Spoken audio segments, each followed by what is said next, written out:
One valuable lesson I have learned from my experiences is that surprises that occur within my own lifetime often mirror similar events from the past. In 1971, while working as a stock exchange clerk, I witnessed a surprising turn of events when President Nixon severed the relationship between gold and the dollar, essentially defaulting.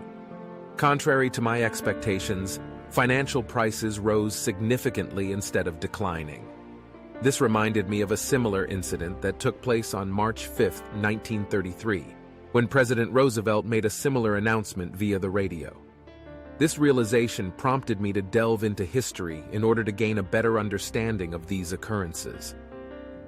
Over the past few years, I have identified 5 major events happening in my lifetime that have not occurred before. Initially, I came across 3 significant phenomena that had never been witnessed before. The first of these is the unprecedented level of debt and monetization within our system. The second relates to the escalating internal conflicts spanning political, social, and economic domains.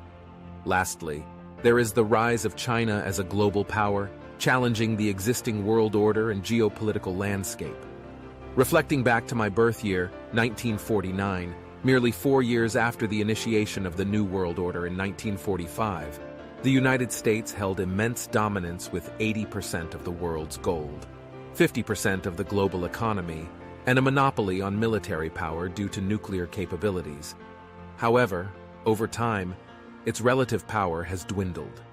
Intrigued by this shift, I conducted extensive research spanning 500 years to study the rise and decline of reserve currencies and the accompanying empires.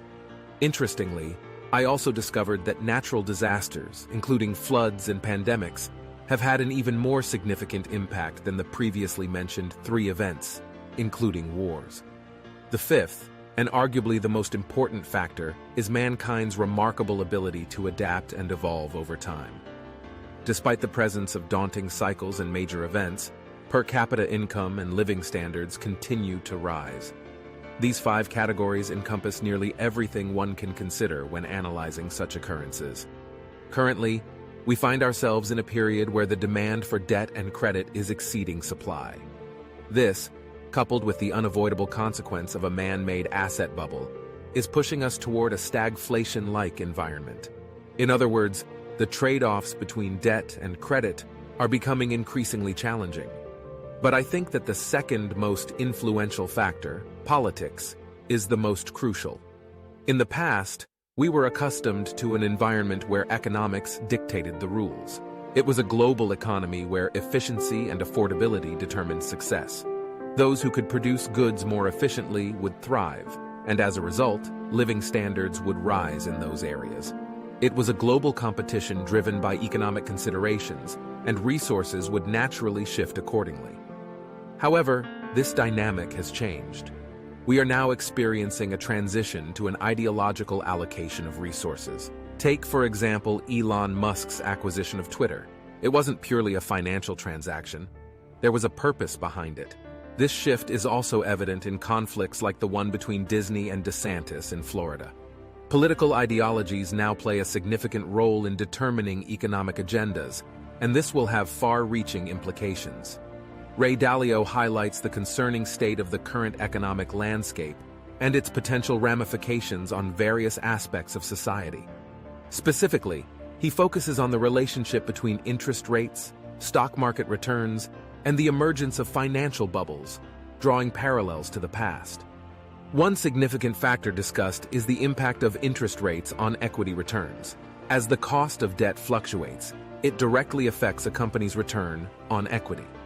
The historical mindset that dismissed inflation and considered cash as a safe haven is now being challenged, leading to a rude awakening for investors who have enjoyed a 40-year bull market. This change of mindset has also influenced the tech sector, much like previous eras of inflated expectations for certain industries such as the Nifty 50 or .com companies. Consequently, these beliefs are being put to the test, resulting in significant market corrections and declines, possibly up to 75%.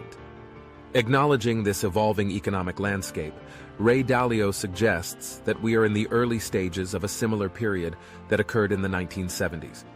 However, this adaptation is not solely confined to financial matters. It permeates into politics as well. Looking ahead to the 2022 elections, political extremism is predicted to increase, with moderates leaving the scene and populist figures gaining prominence. Populists are characterized as fierce fighters who refuse to accept defeat and are devoted to representing their constituents. Consequently, expectations for heightened populism both on the left and right sides of the political spectrum are likely. When forecasting the years 2023 and 2024, Ray Dalio expresses concern that neither side of the political arena will be willing to accept defeat. This potential outcome places the entire system at risk. History has taught us that when causes surpass the importance of protecting the system, instability ensues.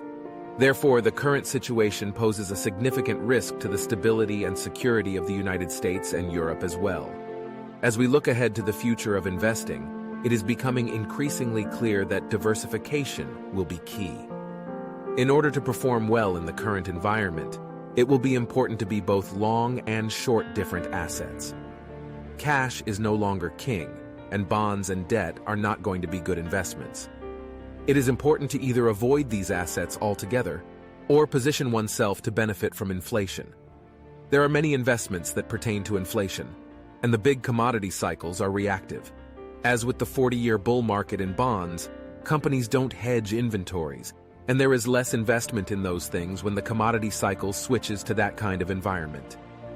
The overarching concern is the amount of financial claims that exist relative to real assets.